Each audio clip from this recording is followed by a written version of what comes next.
राहुल, पहले आपसे जानना चाहेंगे क्योंकि बहुत सारा रीजन आसपास जहां आप मौजूद हैं वहां पर बॉर्डर से सटा हुआ पूरा इलाका है, पोरस बॉर्डर है, पठानकोट हम झेल चुके हैं, देख चुके हैं, तो उसके मद्देनजर क्या कुछ तैयारियां की गई हैं? देखिए, 3 तरह की वॉर चल रही है। अगर हिंदुस्तान पाकिस्तान के बीच में बात करें तो अगर इंटेलिजेंस की बात करें, इंफॉर्मेशन वॉरफेयर की बात करें, पाकिस्तान लगातार गलत इंफॉर्मेशन प्रोवाइड करने की कोशिश कर रहा है और चाहता है कि जो बॉर्डर एरिया है, बॉर्डर एरिया में पैनिक हो सके, उसका जवाब दिया जा रहा है, उसका काउंटर इंटेलिजेंस से जवाब दिया जा रहा है भारत की तरफ से। और जो जहाँ मैं मौजूद हूँ, यहाँ से महज 5 किलोमीटर की दूरी पर इंटरनेशनल बॉर्डर है और यहाँ पर किसी गाँव को खाली नहीं कराया गया है, कोई पैनिक सिचुएशन नहीं है और 1971 के बाद तकरीबन 48 साल से कोई एक्सचेंज ऑफ फायर नहीं हुआ है। दूसरी वॉरफेयर की बात करें तो दूसरे में जिस तरीके से डिप्लोमेटिक वॉरफेयर की बात आ रही है, लगातार इमरान खान की तरफ से कहा जा रहा है कि बातचीत के लिए तैयार है, हालांकि सुषमा स्वराज ने उनका जवाब चीन से दिया है। और जो तीसरी वॉरफेयर की बात करें वो है मिलिट्री वॉरफेयर की। जहां मैं मौजूद हूं, हुसैनी वाला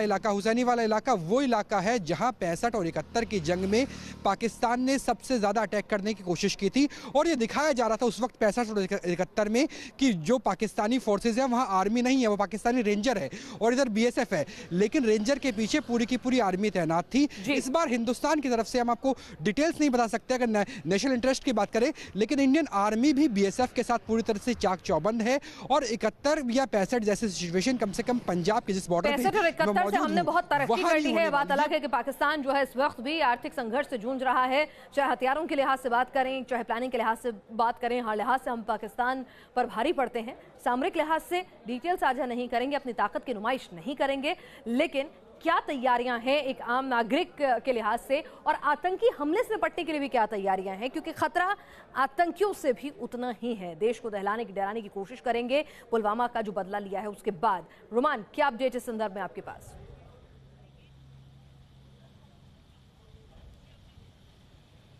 देखिए, बिल्कुल खुफिया एजेंसियों ने इंटरसेप्ट की थी आतंकियों की बातचीत जो कि सीमा पार से हुई थी और इसके अंदर सीधे तौर पर आईएसआई के दबाव में वो थे और सीधे निर्देश दिए गए हैं जैश, लश्कर और हिजबुल तीनों आतंकी संगठनों के आतंकियों को कि भारत में स्ट्राइक करें, अलग अलग शहरों में, जम्मू कश्मीर से बाहर निकलें। जिसके बाद अलर्ट जारी किया गया है दिल्ली, मुंबई, कोलकाता, चेन्नई, बेंगलुरु समेत तमाम बड़े शहरों में, धार्मिक स्थलों पर, महत्वपूर्ण स्थानों पर, न्यूक्लियर सेंटर्स पर और तमाम जो वो चीज़ें हैं जो भारत के सामरिक लिहाज से महत्वपूर्ण हैं, उन तमाम जगहों पर अलर्ट जारी है। लिहाजा पूरे देश में इस समय हाई अलर्ट की स्थिति है। राजधानी दिल्ली को खास तौर पर इंटीग्रेटेड चेकिंग शुरू की गई है दिल्ली पुलिस के द्वारा, जो कि आमतौर पर 26 जनवरी और 15 अगस्त के दौरान ही इंटीग्रेटेड चेकिंग के आदेश दिए जाते हैं। इस समय खुफिया एजेंसियां पूरी तरह अलर्ट हैं क्योंकि इससे पहले भी मसूद अजहर और हिजबुल कमांडर की मुलाकात हुई थी। मौलाना मसूद अजहर ने सैयद सलाउद्दीन से मुलाकात की थी और सीधे तौर पर उसी के बाद ये मैसेज इंटरसेप्ट किए गए हैं जिसमें तीनों आतंकी संगठनों लश्कर तोयबा, हिजबुल मुजाहिदीन